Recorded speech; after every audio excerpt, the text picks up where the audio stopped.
আর মনে রাখতে হবে, the grief isn't permanent, the struggle isn't permanent. এই পৃথিবীর কোনো দুঃখ, কষ্ট আর সমস্যা এটা পার্মানেন্ট নয়। সমস্যার পরে সমাধান আছে, দুঃখের পরে আনন্দ আছে। এই বিপদ পরীক্ষাগুলো আল্লাহ তাআলা আমাদেরকে দেন আমাদের কোমরকে সোজা করার জন্য, আমাদের পায়ের নিচের মাটিকে শক্ত করার জন্য। প্রতিকূল পরিবেশে কি করে টিকে থাকতে হয় সেটা ট্রেনিং হিসেবে এই পরীক্ষাগুলো আমাদের জীবনে দেয় কে? কষ্টের পরেই সুখ। সুখ এটা দুঃখের পরেই থাকে। আল্লাহ সেটআপ তো এভাবেই করেছেন। দুঃখ, কষ্ট, বিপদ আর পরীক্ষায় মুমিন ভয় পায় না, কারণ মুমিনের হারাবার কিছু নাই, ঠিক কিনা? Allah never creates a lock without its কি।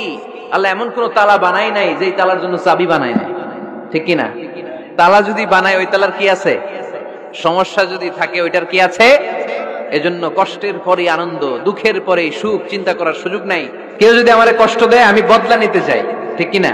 কিন্তু ইসলাম বলে বদলা না নিয়ে বদলে দাও। কি করবেন? বদলা নিও না, বদলে দাও।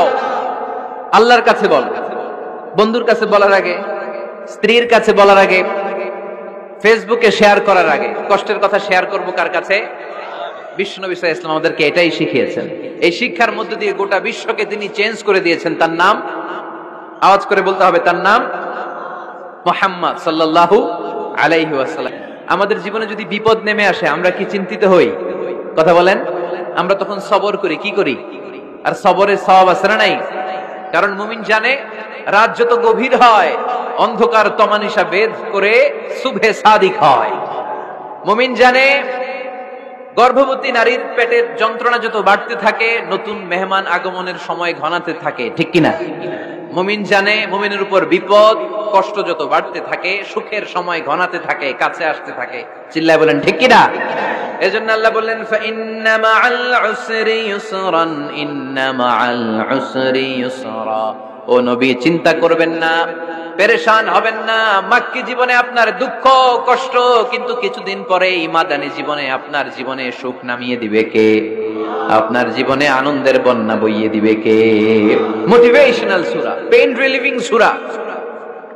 আপনি বিপদে পড়লেই এই আয়াত নিয়ে চিন্তা করবেন যে বিপদের পরেই আনন্দ আছে, কষ্টের পরেই দুঃখ আছে।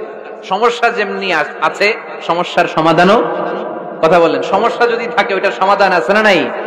সবশেষ আল্লাহ গাইডলাইন দিলেন। প্রথম গাইডলাইন ফাইদা ফারাগতা ফানসাব ওয়া ইলা রাব্বিকা ফারগাব। ফাইদা ফারাগতা ফানসাব।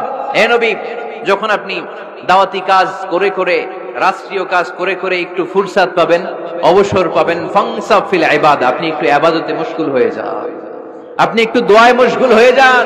ওয়া ইলা রাব্বিকা ফারগাব, আর আপনার রবের দিকে মনোনিবেশ করুন। ব্যথা যদি পান, কষ্ট যদি পান আমারে বলেন, অন্যরে বলেন না। কিন্তু আমরা ব্যথা পাইলে শেয়ার করি কোথায়? সবার আগে কি বুকে? ফেসবুক। কষ্ট পেয়েছি, দুঃখ পেয়েছি, কোথায় শেয়ার করি? এই সূরা থেকে আমাদের জন্য শিক্ষা হচ্ছে আমরা বিপদে আপদে সব সময় ভরসা রাখবো একজনের উপর, তিনি কে? আর ফাইদা ফারাগতা ফানসাব, ফাইদা ফারাগতা ফানসাব। ও নবী, যখনই আপনি অবসর পাবেন অবসর সময়টা আমরা কাজে লাগাবো। রাজি আছেন তো? আমরা অনেক সময় অবসরকে কাজে লাগাই না, কিন্তু যখন খুব বেশি ব্যস্ত হয়ে পড়ি তখন আমাদের মাথায় আসে হায় রে, অবসর যদি কাজে লাগাইতাম, অবসরে পরীক্ষার পরে 3 মাসে যদি পড়তাম আজকে ইউনিভার্সিটিতে চান্স পাইতাম, ঠিক কিনা? এজন্য যুবক ছেলেরা অবসর নষ্ট করা যাবে না, এগুলোর কাজে লাগাতে হবে। আর বিপদে আপদে সবসময় ভরসা রাখতে হবে একজনের উপর, তিনি কে?